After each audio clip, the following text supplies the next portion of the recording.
मी विक्रम गोखले.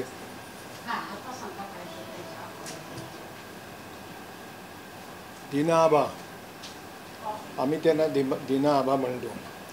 कैलासवासी मास्टर दीनानाथ मंगेशकर आणि कुटुंबीय यांचे आणि माझ्या वडिलांचे किंवा आमच्या घराण्याचे संबंध 70 वर्षांचे आहेत. 70 वर्ष.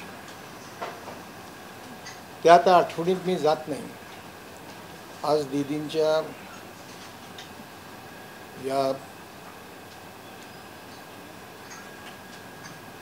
तैलचित्राचं अनावरण माझ्या हस्ते झालं. मी ऋणी आहे सगळ्यांना मंगेशकर फॅमिलीचा की त्यांनी मला बोलवलं. दीनाबांच्याकडून ज्याला संगीताचा कान आहे, गळा आहे आणि मन आहे अशा सर्वांनी खूप घेतलेलं आहे. आपण दीदींच्या मस्तकावरती त्यांनी जो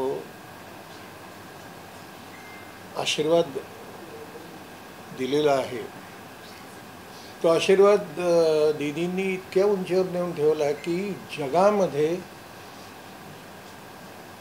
जिथे तिथे संगीत आहे तिथे तिथे दीदी जाऊन पोचल्या आणि पोचत राहतील पुढची अनेको शतकं जोपर्यंत संगीत जगात आहे तोपर्यंत. आणि माझी खात्री आहे की दीदींचा सुद्धा आशीर्वाद त्यांच्या सगळ्या भावंडांना, त्यात उषाताई आल्या, मीनाताई आल्या, पंडितजी आले, आमच्या आशाताई आल्या, सगळे आले आणि राधा पण, या सगळ्यांच्या मस्तकी दीदींचा आशीर्वाद राहील. आणि ते आत्ता जे ते सगळेजण आपापल्या जागी आपापल्या स्थानी व्यवस्थित काम करत आहेत. पण दीदींचा स्वर मी वर्णन करू शकत नाही. बलवंत संगीत मंडळीमधून माझे वडील ज्या वेळेला निघाले बाहेर, त्यावेळेला निघाले म्हणजे दीनाबाने सांगितलं की टिठ्या, तू जिथे तुला 2 वेळेची भाकरी मिळेल तिथे जा बाबा, माझ्याकडे राहू नको पोरा. माझ्याकडे तुला देण्यासारखं फक्त संगीत आहे. आणि तानपुरा दिला दीनाबांनी. त्याच्यावरती जिथे तानपुऱ्याच्या खुंट्या असतात तिथे दीनानाथ म्हणून त्याच्यावरती पट्टी होती. त्या तानपुऱ्यावरती रोज पहाटे उठून माझे वडील मला जवारी सकट तानपुरा कसा लावायचा हे शिकवत होते. इतके घनिष्ठ संबंध होते. आम्ही काही दीनाबांना पाहिलेलं नाही. आम्ही पाहिलं दीदींना, आम्ही पाहतो या सगळ्यांना, आणि आम्ही कृतकृत्य झालेलो आहोत. सगळ्यांचं जे जे योगदान आहे संगीताच्या क्षेत्रात त्याबद्दल आम्ही सर्व मंगेशकर कुटुंबियांचे ऋणी आहोत आणि या ऋणातच आम्हाला राहायला आवडेल. मी यापेक्षा अधिक बोललो तर मला कदाचित रडू येईल, म्हणून मी थांबतो. धन्यवाद. आता हा प्रश्न पडलेला आहे की आशीर्वाद कुणाचा घ्यायचा. दिवाळीला, दसऱ्याला, सगळ्या सणांना, सगळ्या बर्थडेंना ती नेहमीच सांगायची, आशा तू चालली लंडनला किंवा अमेरिकेला, कुठेही जाताना मी तिला पाया पडून जायचे.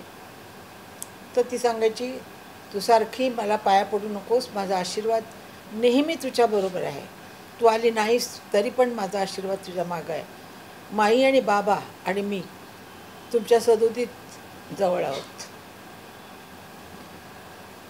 आता हा प्रश्न पडलेला आहे की पाया कुणाच्या पडायच्या, कुणाचा आशीर्वाद घ्यायचा. वडील गेले त्यावेळेला आम्ही लहान होतो. माई गेल्यानंतर पण दुसरे बाबा होते आमचे, लता मंगेशकर. इतकं जाणवलं नाही, पण आता खरंच ती गेल्यानंतर जाणवतंय की आम्ही अनाथ झालो, आम्ही पोरके झालो. असं सगळं सगळं आहे, कुणाला घर आहे, सगळे बरोबर आहेत, पण एक मनातून असं येतं आहे की आपल्यावरचा आशीर्वाद, तिचा आशीर्वाद नेहमीच आहे, पण आपण आता कुणाला विचारायचं, काही आपल्याला अडचणी आल्या तर कशा कुणाला विचारायच्या आता हा प्रश्न पडतो. आणि तिची ती शांत मूर्ती सारखी डोळ्यासमोर येते, गादीत बसलेली असायची, हसत असायची, वाटलं नव्हतं एवढ्या लवकर जाईल, अजून 5-6 वर्ष जगली असते. नशीब.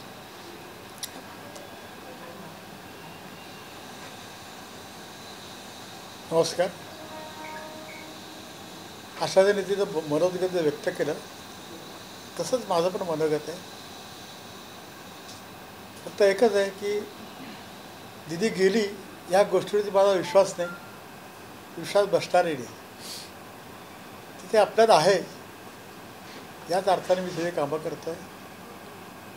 आज दिनानाथमध्ये जी तस्वीर लागली, विक्रम घुलेजीने उद्घाटन केलं, आशाती आली, सगळ्यात मोठे लोक आले.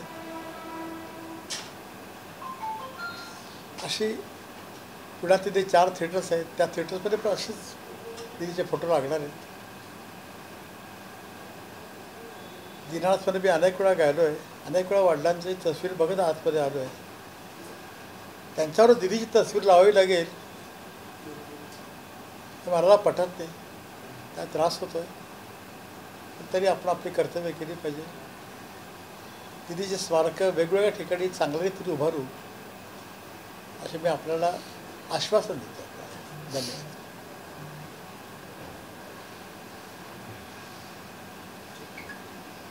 ठीक आहे. Thank you so much. अभी अपन रैप अप करते हैं.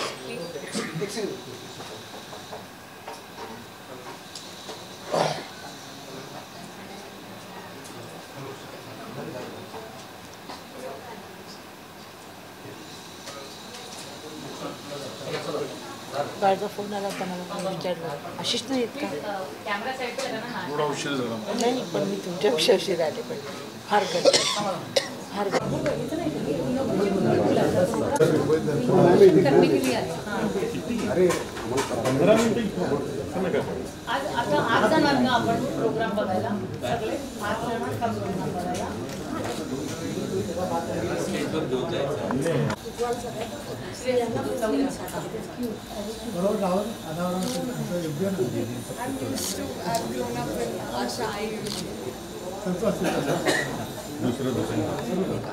हो हो.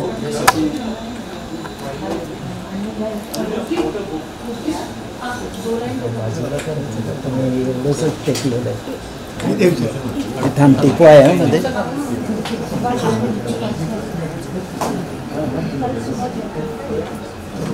डिटेल चाहिए तो मेरे को बताना, मैं व्हाट्सएप कर देती हूँ दोस्त.